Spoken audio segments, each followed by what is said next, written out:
اللہ اکبر اللہ اکبر اللہ اکبر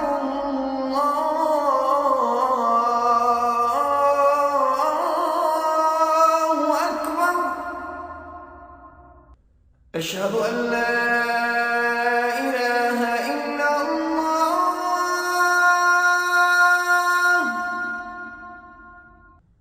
اشہد ان لا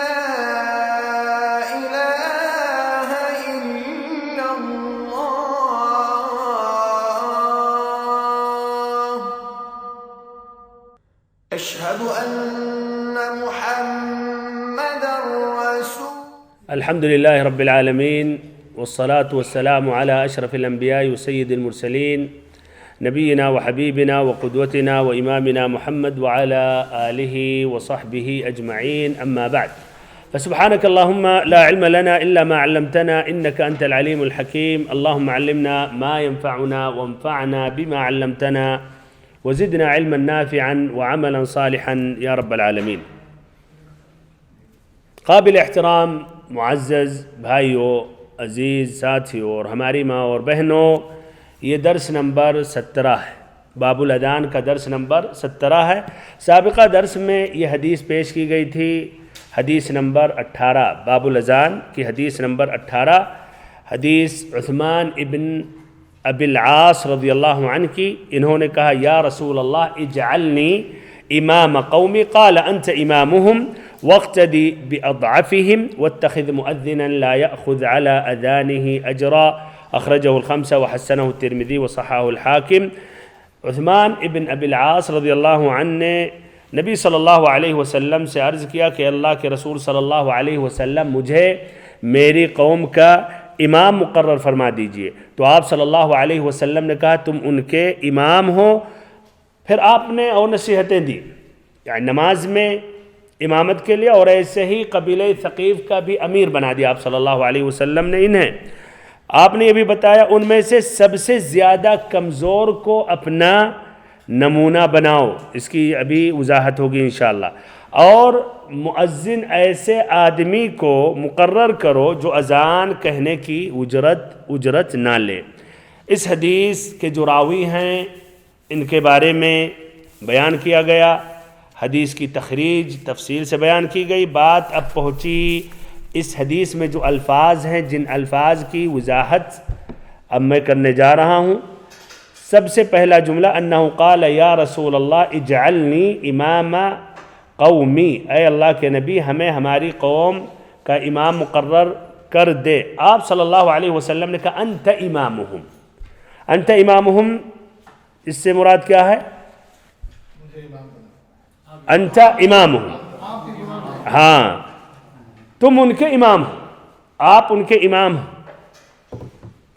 سوال کیا تھا؟ اجعلنی امام قومی، ہماری قوم کا امام آپ مقرر کر دے. جواب کیا ملا؟ انت امامہم، آپ ان کے امام ہیں. اچھا، جواب اس طرح ہونا چاہیے کہ چلو تمہیں ہم نے آپ کی قوم کا ہم نے امام بنا دیا، لیکن یہاں آپ صلی اللہ علیہ وسلم نے اس طرح جواب نہیں دیا جعلتک امام قومک، بلکہ آپ نے کہا انت امامہم، تم اپنی قوم کے امام ہو. دونوں جملے میں فرق ہے یا نہیں؟ ضرور فرق ہے، لیکن سوال یہ ہے اس میں زیادہ قوت ہے، بلاغت کے اعتبار سے اس میں تأکید ہے، یا اگر کہا جائے کہ آپ کو ہم نے آپ کی قوم کا امام مقرر کر دیا، اس میں ہے، یا آپ اپنی قوم کے امام ہو، اس میں تأکید ہے؟ اس میں تأکید ہے. آپ صلی اللہ علیہ وسلم نے جو کہا انت امامہم، تم ان کے امام ہو، گویا یہ بات طے شدہ ہے، پہلے سے یہ اس کے تم مستحق ہو، پہلے ہی سے تم ان کے امام ہو. یعنی یہ اس میں یہ معنی آتا ہے، اس میں یہ مسئلہ ایک دم طے شدہ ہے، ثبوت ہے اس میں، اور آپ کی امامت پہلے سے یہ حاصل ہے، پہلے ہی سے آپ اس عہدے پر، اس منصب پر آپ فائز ہیں. اور یہ آپ صلی اللہ علیہ وسلم اب گویا یہ خبر دے رہے ہیں یا بتا رہے ہیں، اخبار عربی میں کہتے ہیں، اخبار آپ بتا رہے ہیں آپ کے اس منصب کے بارے میں یا امامت کے بارے میں. انت امامهم واقتدی باضعفهم، واقتدی باضعفهم کا معنی ان میں سے سب سے زیادہ کمزور کو اپنا نمونہ بناؤ. مصلین مقتدین میں جو سب سے کمزور ہے اس کی تم اقتداء کرو. مراد یہ ہے کہ ان کا خیال کرو، جو کمزور ہیں ان کا خیال کرو، ان کا خیال کرو کہ اتنی لمبی نماز آپ کے پیچھے نہیں پڑھ سکتے. لیکن یہاں تعبیر دیکھیں، آپ صلی اللہ علیہ وسلم نے کہا وَاقْتَدِي بِأَضْعَفِهِمْ، جو سب سے کمزور ہے اس کی اقتداء کرو. یعنی جس طرح کی حقیقت میں مقتدین آپ امام ہو، آپ کی اقتداء کرتے ہیں، تو ایسے ہی تمہیں اس شخص کی اقتداء کرنی چاہیے گویا وہی امام ہے اور تم اس کے پیچھے ہو جو سب سے کمزور ہے. تو معنی ہے اس کا خیال رکھو گویا تم اس کے پیچھے نماز پڑھ رہے ہو. اب اس طرح سوال اگر آپ لوگوں سے کروں، مسجد میں ایک امام آگے یا لوگوں نے دیکھا ایک اچھے قاری آگے اور کہا کہ آپ نماز پڑھا دیں، اور اس میں ماشاءاللہ لوگ مشتاق تھے ان کی آواز سننے کے لیے کہ پیچھے مزہ آتا ہے، خشوع خضوع ملتا ہے، قرأت میں ایک اس کے اندر ایک کہیے تاثیر ہے. سبھی نے کہا کہ آپ لمبی کریں، اور ادھر ایک کمزور مل گیا، ایک ضعیف تھا، بڈھا تھا، اس نے کہا نہیں حضرت لمبی نہیں کیجیے گا. تو کیا رہا ہے، اکثروں کی بات مانے گا یا ادھر اس کمزور کی بات مانے گا؟ کمزور کی، اس کمزور کی. وَاقْتَدِي بِأَضْعَفِهِمْ، اس کی اقتداء کرو. لیکن اگر سبھی بالاجماع ہو جائے مسئلہ تو پھر اس میں کوئی حرج نہیں، اگر وہ لمبی پڑھنا چاہ رہے ہیں اور اس میں کوئی اگر حرج نہیں ہے. اس لیے آپ صلی اللہ علیہ وسلم نے آتا ہے کبھی کبھی آپ نے بہت لمبی قرأت کی. مغرب میں آتا ہے آپ صلی اللہ علیہ وسلم نے سورۃ الاعراف کی تلاوت کی. سورۃ الاعراف ایک پارہ سے زیادہ. وَاقْتَدِي بِأَضْعَفِهِمْ وَاتَّخِذْ مُؤَذِّنًا، اور مؤذن ایسے آدمی کو مقرر کرو لا يتخذ على اذانه اجرا، جو اذان کہنے کی اجرت نہ لے. لا يأخذ على اذانه اجرا، اذان دینے کے بدلے میں اجرت نہ لے. مراد کیا ہے اجرت سے ادھر؟ دنیاوی اجرت جو پیسے کی شکل میں ہو سکتی ہے، یا ایسے ہی کوئی گلے اناج کی شکل میں ہو سکتی ہے، یا ہر وہ چیز جو آدمی اس سے مستفید ہو سکتا ہے. مراد تو دنیاوی اجرت، نہ کہ آخرت کا اجر اور اخروی اجرت، یعنی اللہ تعالیٰ سے ثواب. کیوں آپ صلی اللہ علیہ وسلم نے ایسا کہا؟ اس لیے کہ جو آدمی اجرت نہیں لے گا غالباً اقرب الی الاخلاص ہوگا، مخلص ہوگا. اس کے بارے میں فقہ الحدیث میں اس کی وضاحت ہوگی. اب فقہ الحدیث میں جو اہم فائدے ہیں، جو مسائل ہیں، وہ پیش کر رہا ہوں. پہلا فائدہ اس جملے سے اجعلنی امام قومی، کیا فائدہ ماخوذ ہے؟ اجعلنی امام قومی، اے اللہ کے نبی ہمیں ہماری قوم کے کیا امام مقرر کر دے. اس سے کیا فائدہ ماخوذ ہے؟ لوگ ان کی بات سنیں، لوگ ان کی طرف توجہ کریں. اچھا، ہاں، اس میں فائدہ یہ ہے کہ جائز ہے کہ آدمی انسان سوال کرے حاکم سے، یا جو وہ اس ذمہ داری جسے حکومت نے دی ہے، یا اس کمیٹی کو جو اپنے سے مثلا امام اور مؤذن کی تعین کرتے. جائز ہے کہ آدمی سوال کرے امامت کے لیے کہ ہمیں اس مسجد کا امام آپ بنا دیں. جائز ہے کہ سوال کرے، اور ایسے ہی مناصب اور عہدے کا بھی سوال کر سکتا ہے اگر اس کا مقصد صالح ہو، ہے کہ نہیں؟ اس سے یہ ماخوذ ہے یا نہیں ماخوذ ہے؟ اجعل امام قومی. لیکن آپ کیا جواب دیں گے؟ ایک دوسری حدیث ہے، آپ صلی اللہ علیہ وسلم نے کہا یا عبد الرحمن ابن سمرہ لا تسأل الامارہ، اے عبد الرحمن ابن سمرہ امارت، ولایت، منصب اور ایسے عہدوں یا جو عہدے ہوتے ہیں اس کا سوال مت کرو.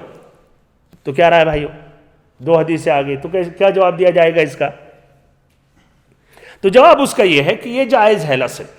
اگر بندے کا مقصد ارادہ صحیح ہے، مسلمانوں کی مصلحت سوچ رہا ہے، ان کی اصلاح کے بارے میں فکر مند ہے، اور اس منصب پر فائز ہو کر ان کی خدمت کرنا چاہ رہا ہے، ان کو سکھانا چاہ رہا ہے، ان کو صحیح تعلیم دینا چاہ رہا ہے، تو یہ جائز ہے۔ تو شرط یہ ہے کہ آدمی کا مقصد صحیح ہو اور اپنے بارے میں اسے یقین ہے کہ اس کا وہ اہل ہے، استطاعت رکھتا ہے، اور ایسے ہی اس کے پاس استطاعت ہے کہ یہ ذمہ داری کو نبھا سکتا ہے۔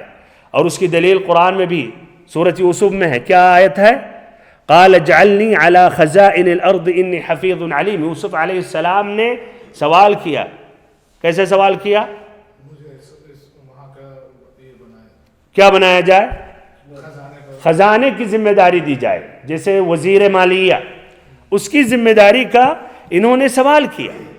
تو اہل علم کہتے ہیں یہ اس طرح اگر یہ مقصد ہے اور آدمی کے اندر اس کی استطاعت ہے، پورا اس کا صحیح ارادہ، تو جائز ہے، ورنہ ناجائز ہے۔ اگر مقصد یہ منصب، یہ عہدہ مل جائے تاکہ بس اصل مقصد پیسہ لینا ہے، یا ایسے ہی رئیس ہو جائے گا اور لوگوں پر اس کی بات کنٹرول کرے گا، لوگ اس کے پیچھے پیچھے رہیں گے، تو یہ مذموم ہے بھائیو۔ یہ پہلا فائدہ، پہلا سبق۔ دوسرا سبق یہ ہے کہ امام کے لیے مستحب ہے کہ جو کمزور ہیں، ایسے ہی جو عمر رسیدہ ہیں، ان مقتدین میں، ان مأمومین میں سے، کہ ان کا خیال کرے اور انہیں مشقت میں، دشواری میں نہ ڈالے۔ مثلا لمبی قرات، لمبی نماز پڑھا کر ان کو مشقت میں نہ ڈالے، نہ ایسے ہی دیر تک انتظار کروائے، تو اس کا خیال کرنا چاہیے۔ اور یہ باتیں مزید وضاحت کے ساتھ بابو صلاۃ الجماعہ والامامہ میں یہ آئے گا اور اس کا وہاں ذکر ہوگا۔ تو یہ بھائیوں، کمزوروں کا خیال کرنا یہ ایک اہم صفت ہے جو مسلمانوں کو اپنانا چاہیے، خاصتاً جنہیں اللہ نے منصب اور عہدہ دیا ہے، جنہیں اللہ تعالیٰ نے ایسی ذمہ داریاں دی ہیں۔ ایسا نہیں کہ ان سے منہ پھیر لے اور صرف بڑے لوگوں کا خیال کرے، اور یہی حقیقت میں ایسے ہی ہوتا ہے۔ جس قدر جو منصب میں اونچا ہو جاتا ہے تو وہ غریب، مسکین، معذور ان سے دور ہوتا رہتا، ان کا اہتمام نہیں کرتا ہے، اور یہ بہت ہی خطرناک بات ہے۔ سبحان اللہ، یہ حدیث سنیں۔ مصعب ابن سعد روایت کرتے ہیں کہ سعد ابن ابی وقاص رضی اللہ عنہ کو احساس ہوا کہ ان کی ایک فضیلت ہے اور اصحاب رسول پر، یعنی ان کی وجہ سے یا ان کا خاص محنت کی وجہ سے یا شجاعت اور بہادر کی وجہ سے یہ ان کی فضیلت ہے اوروں پر۔ تو آپ صلی اللہ علیہ وسلم نے کہا هل تنصرون وترزقون الا بضعفائکم، کہ تمہیں جو نصر اور مدد ملتی ہے، روزی ملتی ہے، وہ کس طرح ملتی ہے؟ یہی کمزوروں کی وجہ سے۔ ایسے ایک دوسری روایت میں کہ انہوں نے سمجھا کہ ہم اوروں سے بہتر ہیں، تو آپ صلی اللہ علیہ وسلم نے کہا انما ينصر الله هذه الامه بضعيفها، کہ اللہ تعالیٰ اس امت کی مدد کرتا ہے ان کی کمزوروں کی وجہ سے۔ ان میں جو بیوہ ہیں، یتیم ہیں، جو کمزور ہیں، جو لوگ انہیں حقیر کمتر سمجھتے ہیں، بدعواتہم، ان کی دعاؤں سے، وصلاتہم، صلاۃ ایک تو نمازیں اور صلاح اور تقوی جو ہے، واخلاصہم، اور اخلاص کی وجہ سے۔ یہ بخاری کی روایت ہے اور دوسری روایت النسائی کی ہے۔ بھائیو، یہاں ایک واقعہ مجھے یاد آ گیا، وہ بھی پیش کر دیتا ہوں، اور اس حدیث کی روشنی میں واقعہ دیکھیں کس قدر صحیح اور سچا ہے۔ کہتے ہیں دو دوستوں نے اتفاق کیا تجارت میں۔ دونوں میں سے ایک زیادہ محنت کرتا تھا، وہ جا کر چائنا سے سامان لاتا تھا، دکان ادھر تھی، اور پھر وہ فروخت بیع کرتے تھے، اور کافی ترقی ہوئی دونوں کی۔ پہلا آدمی زیادہ محنت کرتا تھا، دوسرا اس کا پارٹنر تھا، اتنی محنت وہ نہیں کرتا تھا۔ اب یہی ہے، دیکھیے، دنیاوی اعتبار سے جنہیں ایسی حدیثوں کا علم نہیں ہے، تو کیا آ کر اس کے بچوں نے کہا کہ ابو، آپ پوری محنت آپ کرتے ہیں، دور دراز سفر کرتے ہیں، پورا اتفاق کرتے ہیں، خطرہ مول لیتے ہیں، اور آپ کا ساتھی ماشاءاللہ یہ بیٹھا رہتا ہے اور اتنی محنت نہیں، اور پھر جو اتفاق 50-50 فائدہ، یہ کہاں کا عدل، کہاں کا انصاف ہے؟ اس کے ذہن میں بات آ گئی۔ بہرحال اس نے اس کو الگ کر دیا سبحان اللہ، جب سے الگ کیا خسارہ شروع ہو گیا، خسارہ شروع ہو گیا، جبکہ پوری محنت پہلے سے بھی وہی کر رہا تھا، تجربہ اس کے پاس، خبرہ اس کے پاس. اسی لیے بھائی روزی کا جو مسئلہ ہے، آپ یہ دنیاوی، صرف دنیاوی نقطہ نظر سے سمجھنا چاہے نہیں سمجھ سکتے. ان اللہ یرزق من یشاء بغیر حساب، اللہ تعالیٰ جسے چاہتا ہے بغیر حساب، کوئی اس کی حد نہیں ہوتی، دیتا ہے دیتا رہتا ہے، کوئی اس کی حد نہیں ہوتی ہے، تو یہ بھولے نہ. بہرحال تیسرا جو مسئلہ، تیسرا فائدہ اس حدیث سے جو مستنبط ہے، اس میں یہ ہے کہ وہ آدمی جو پیسہ نہیں لیتا ہے، معاوضہ نہیں لیتا ہے، اور احتساباً یعنی اللہ تعالیٰ کی خاطر اجر و ثواب کی نیت سے صرف اذان دیتا ہے، وہ مقدم ہے، وہ مقدم ہے اس شخص سے جو اجرت طلب کرتا ہے. اب اس مسئلے سے یا اس جملے سے واتخذ مؤذنا لا یأخذ علی اذانہ اجرا، ایک سوال آتا ہے کہ کیا اب یہ مؤذن کو اجرت اور معاوضہ دینا جائز ہے یا ناجائز ہے؟ اور مؤذن کی طرح ایسے ہی امام بھی داخل ہے، وہی بات. پھر ایسے ہی جو دینی تعلیم جو بچوں کو پڑھاتے ہیں، قرآن، یہ تمام اسی زمرے میں آ جاتے ہیں. تو کیا رائے ہے بھائیو؟ کیا انہیں یہ اجرت اور معاوضہ لینا چاہیے یا نہیں لینا چاہیے؟ کیا رائے ہے؟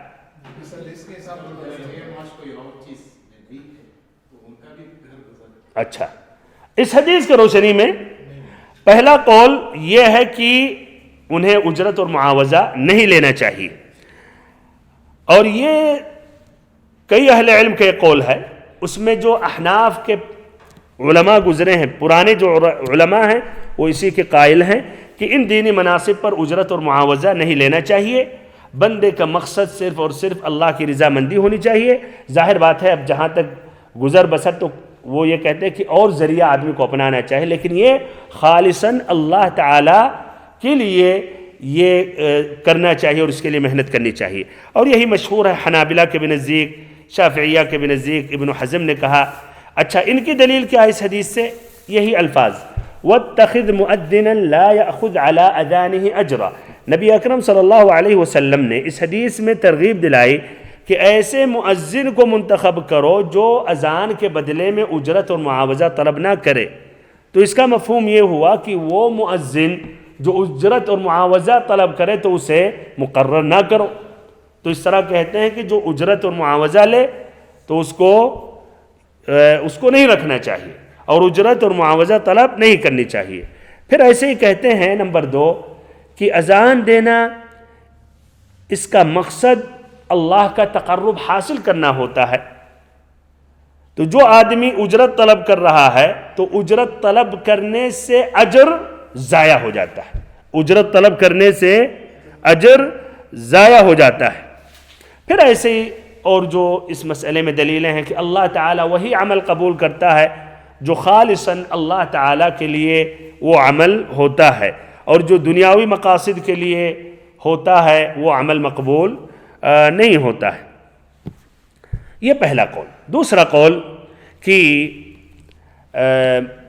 اذان اور امامت کے لیے اجرت اور معاوضہ دینا اور ایسے آدمی کو مقرر کرنا، اسے اجرت اور معاوضہ دینا، یہ جائز ہے. یہ ایک روایت ہے حنابلہ کے نزدیک، شافعیہ کے نزدیک یہی صحیح ہے، مالکیہ کے بھی نزدیک یہی مشہور ہے.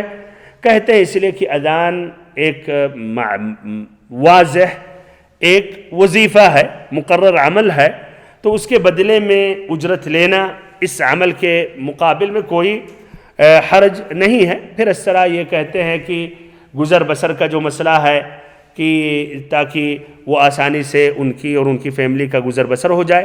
تیسرا قول یہ ہے، تیسرا قول کیا ہے کہ جائز ہے اجرت اور معاوضہ دینا اور اسے لینا اگر ضرورت ہے تب، ضرورت کے تحت.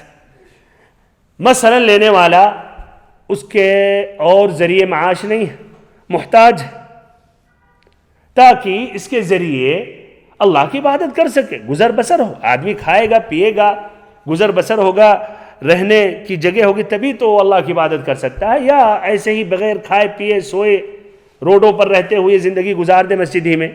تو کہتے ہیں ضرورت کے تحت یہ یہ جائز ہے. اور اگر وہ آدمی مالدار ہے تو اسے اجرت نہیں لینی چاہیے، نہ اسے اجرت اور معاوضہ دینی چاہیے.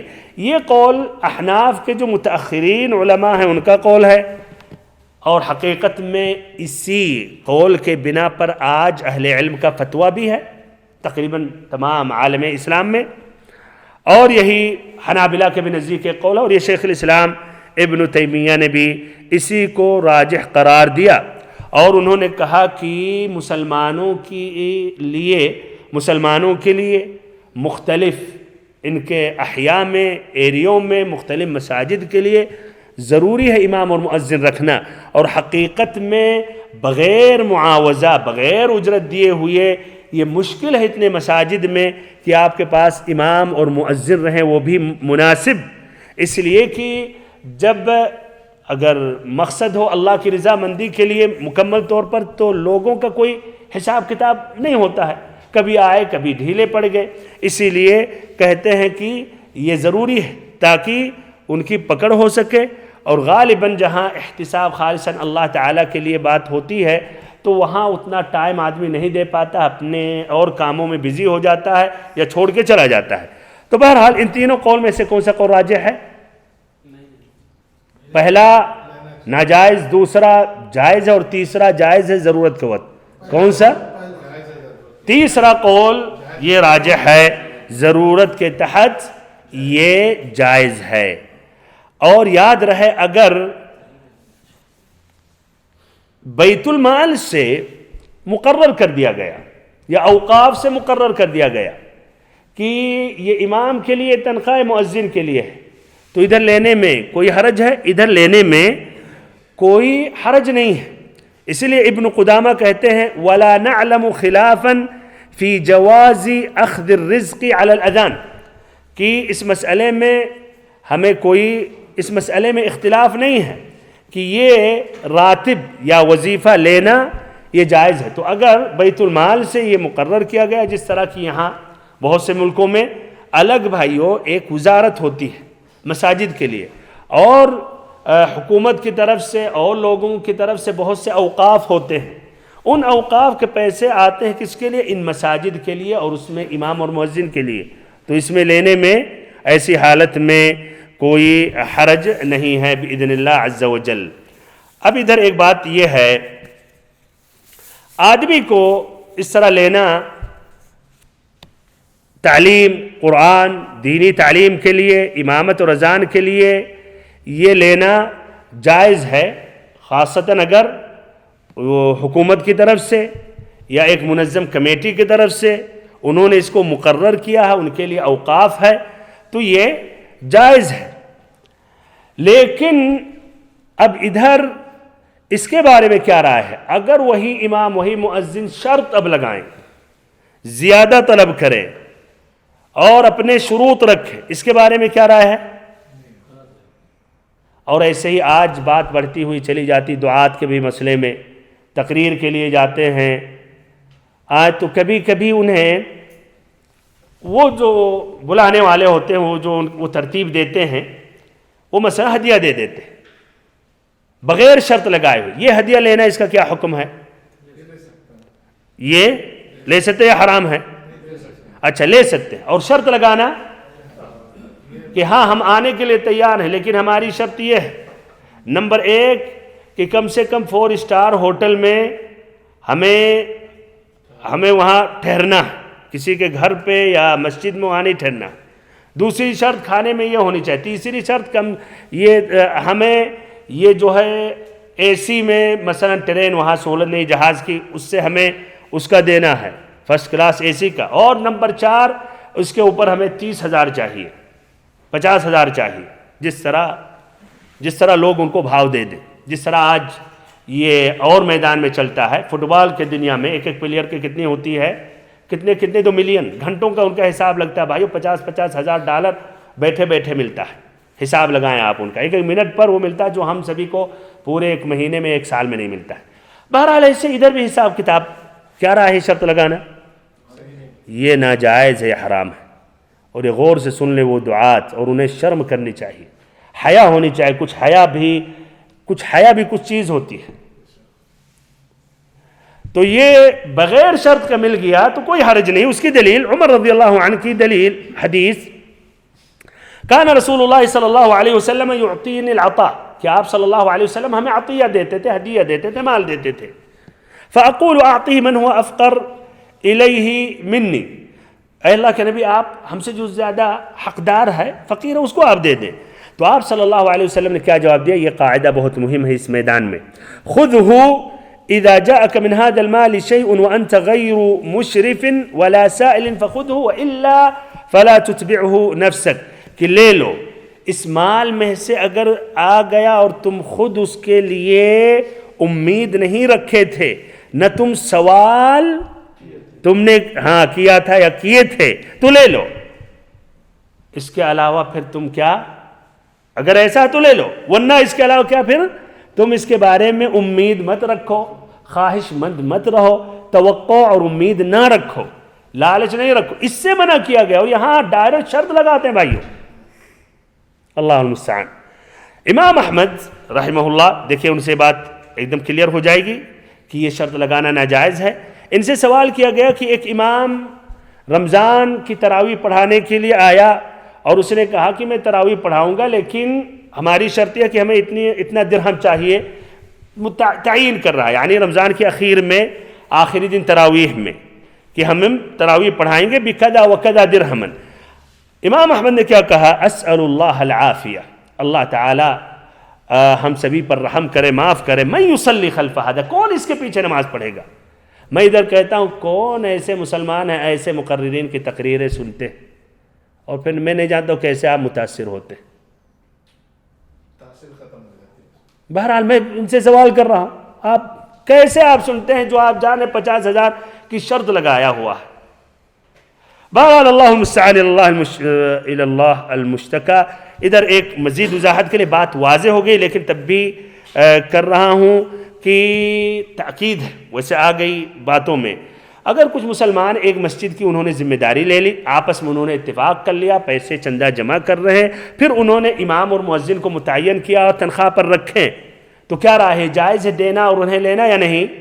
جائز ہے, لیکن شرط ہے شرط نہ لگائے, شرط نہیں لگانی چاہیے, اور اس کا یہ خیال کرنا چاہیے. اگر کہا نہیں ہم اذان نہیں دیں گے جب تک نہ ہمیں یہ دو وہ دو یہ دو, اگر نہیں کیا تو اس میں کوئی حرج نہیں ہے. اس طرح اس حدیث کے متعلق بات مکمل ہو گئی.